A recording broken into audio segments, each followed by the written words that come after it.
بسم اللہ الرحمن الرحیم، السلام علیکم۔ میں ہوں صدیق جان اور میرے ساتھ موجود ہیں فہیم اختر صاحب۔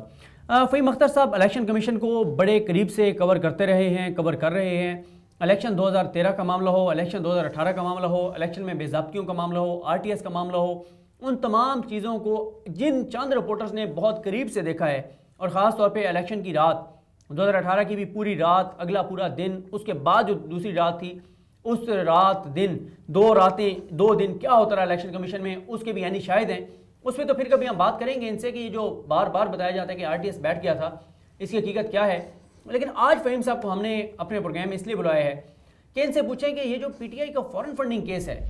جس کے اوپر ایک مرتبہ پھر اپوزیشن نے جو ہے وہ بہت فوکس کر لیا ہے اور بڑی امیدیں باندھ لی ہیں، اور تاثر یہ دیا جا رہا ہے کہ الیکشن کمیشن پہ دباؤ بڑھا کے کوئی ایسا فیصلہ لیا جائے گا اور کہ پتہ نہیں کوئی تحریک انصاف کی حکومت چلی جائے گی، عمران خان جو ہے وہ نائل ہو جائیں گے۔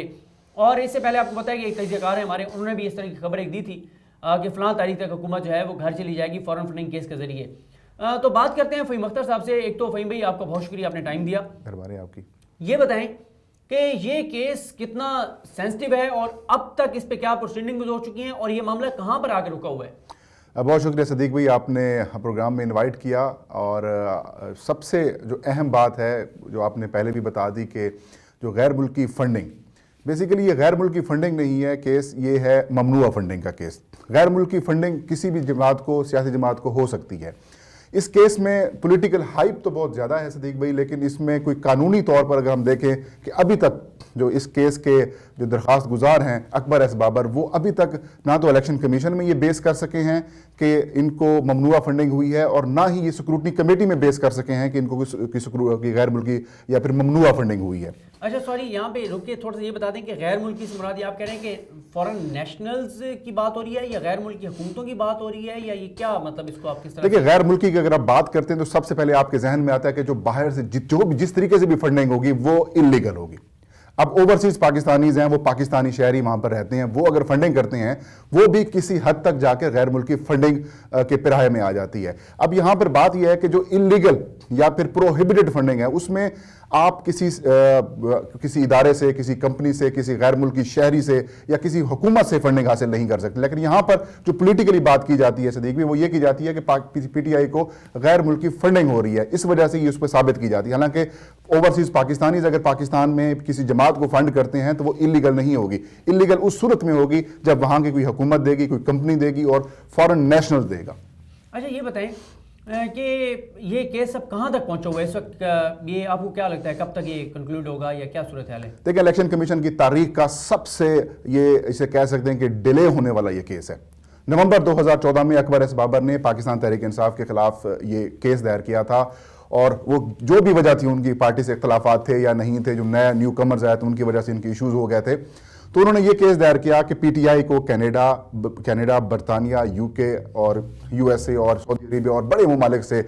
جو انلیگل فنڈنگ ہوئی ہے اس کی تحقیقات ہونی چاہیے۔ اب 7 سال ہونے، یعنی کہ 7واں سال شروع ہو چکا ہے۔ نومبر 2020 میں اس کی چھٹی، یعنی کہ کہہ سکتے ہیں کہ 6واں سال اس کا پورا ہوا۔ ابھی یہ معاملہ سکروٹنی کمیٹی کے پاس ہے، اور سکروٹنی کمیٹی کے پاس بھی تقریباً 3 سال ہو چکے ہیں یہ کیس موجود ہے۔ اور جو ذرائع صدیق بھی وہ میرے یہ بتاتے ہیں سکروٹنی کمیٹی میں سے کہ اکبر ایس بابر ابھی تک یہ ثابت نہیں کر سکے کہ جو انہوں نے ایویڈنس دیے ہیں، مبینہ ایویڈنس دیے ہیں، ڈاکومنٹس دیے ہیں، کیا وہ حقیقت میں مبنی ہیں یا نہیں ہیں۔ ان تمام ایویڈنسز کی ابھی تک سکروٹنی کمیٹی کراس میچ نہیں کر سکی، اور یہ ساری باتیں کسی حد تک الیکشن کمیشن آف پاکستان میں جب انہوں نے اکبر ایس بابر نے ایک درخواست دائر کی تھی کہ اس کو ارلی اس کی سماعت کی جائے اور اس کو جلدی نمٹایا جائے، تو اس میں جو DG لا جو کہ سکروٹنی کمیٹی کے سربراہ ہیں، وہ کہہ چکے ہیں کہ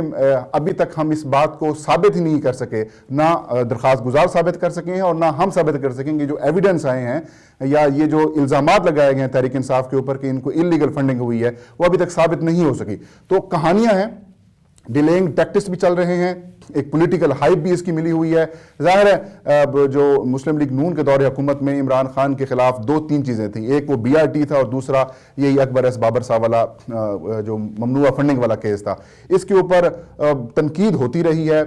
سیاسی باتیں ہوتی رہی ہیں، لیکن قانونی طور پر ابھی تک اکبر ایس بابر کچھ ثابت نہیں کر سکے کہ ان کو انلیگل فنڈنگ ہوئی ہے۔ اچھا میرے 2 سوال ہیں۔ پہلا میرا اس پہ سوال یہ ہوگا آپ سے کہ PDM میں جو شامل جماعتیں ہیں، جمعیت علماء اسلام، مسلم لیگ نون، پیپلز پارٹی، کیا یہ بھی پی ٹی آئی کے خلاف فریق ہیں اس کیس میں، یا اکبر ایس بابر کے کیس کو یہ آن کر رہے ہیں؟ آپ نے پہلے انٹرو میں کہا کہ آج کل اس کی پولیٹیکل ہائپ بڑی ہو رہی ہے، اسرائیل کی باتیں بھی کی جا رہی ہیں، باقی چیزیں بھی ہو رہی ہیں۔ اسرائیل والا میں نے بعد میں آنا ہے۔ آپ کو یاد ہوگا ایک رہبر کمیٹی بنائی گئی تھی، رہبر کمیٹی نے بھی ایک درخواست دی تھی الیکشن کمیشن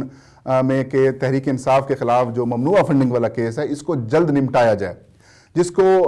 بعد میں ہمارے کچھ صحافی دوستوں نے عجیب و غریب طریقے سے پیش کیا کہ بس پی ٹی آئی پر بین لگنے والا ہے، سارا کچھ ہونے والا ہے۔ بعد میں ہوا یہ کہ سکروٹنی کمیٹی کو کہا گیا کہ جس طریقے سے آپ کو ایزی لگتا ہے آپ اس طریقے سے کام کریں۔ یہ جو اپوزیشن ہے، پی ڈی ایم اس کا نیا نام ہے، پہلے رہبر کمیٹی کی شکل میں آئے تھے، یہ فریق نہیں ہے، یہ اکبر ایس بابر کو اون کر رہے ہیں، اور اکبر ایس بابر بھی کہہ رہے ہیں کہ مطلب جو پیپلز پارٹی ہے یا پھر مسلم لیگ نون اور باقی جو جماعتیں ہیں وہ اس کے کیس کو خراب کر رہی ہیں۔ اچھا یہ بتائیں کہ آپ کی بات جہاں تک میں سمجھاؤں لیگل پوائنٹ آف ویو سے، کہ یہ پی ڈی ایم میں شامل 11 جماعتیں تو پارٹی ہی نہیں ہے اس کیس میں؟ پھر بالکل یہ پارٹی نہیں ہے، میں نے پہلے کہا کہ یہ قانونی سے زیادہ یہ ان کے لیے ایک سیاسی کیس بنا ہوا ہے، اور سیاسی طور پر عمران خان کو نقصان پہنچانے کے لیے یا پھر پی ٹی آئی کے خلاف جو باتیں کی جا رہی ہیں اس وجہ سے یہ کیا جا رہا ہے۔ ادروائز اس کیس میں پی ڈی ایم کوئی فریق نہیں ہے، اور نہ ہی اکبر ایس بابر یہ بیس کر سکے ہیں کہ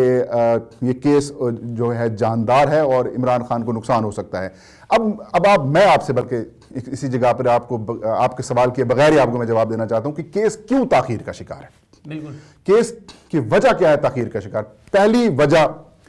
تحریک انصاف نے اس کیس کو آسان لیا۔ دوسری بڑی وجہ، ایک وکیل ہوا کرتے تھے تحریک انصاف کا انور منصور صاحب،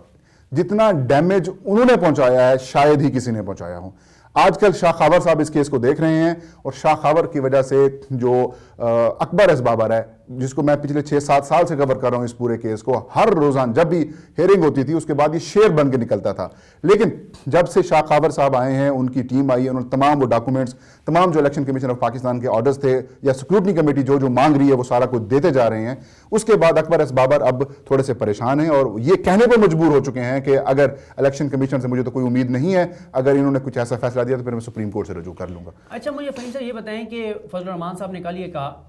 کہ ہم تو پہلے کہتے تھے کہ عمران خان یہودی ایجنٹ ہے اور اسرائیل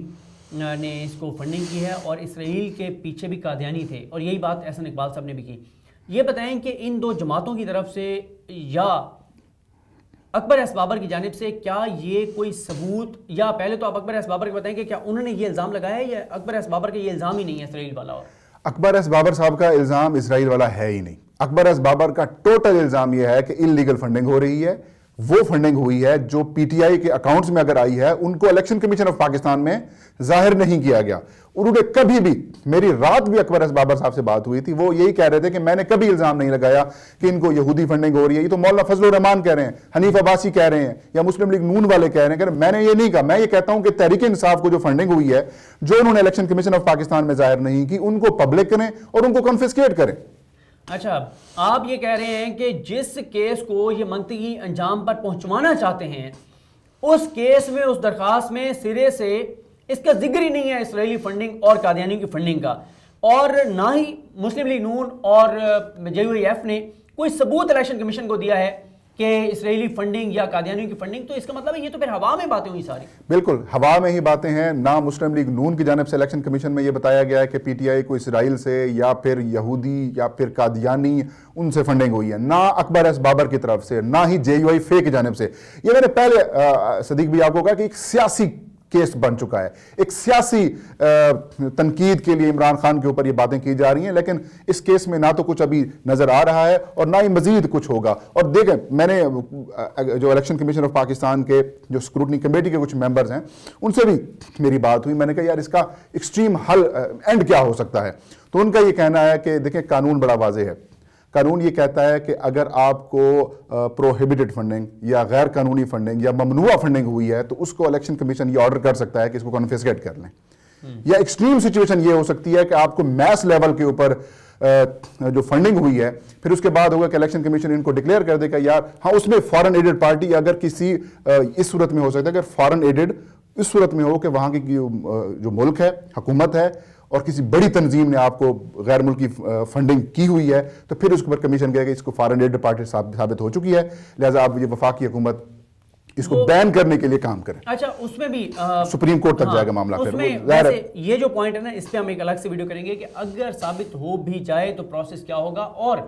اس سے پہلے آپ نے ایک بہت امپورٹنٹ پوائنٹ کہا ہے کہ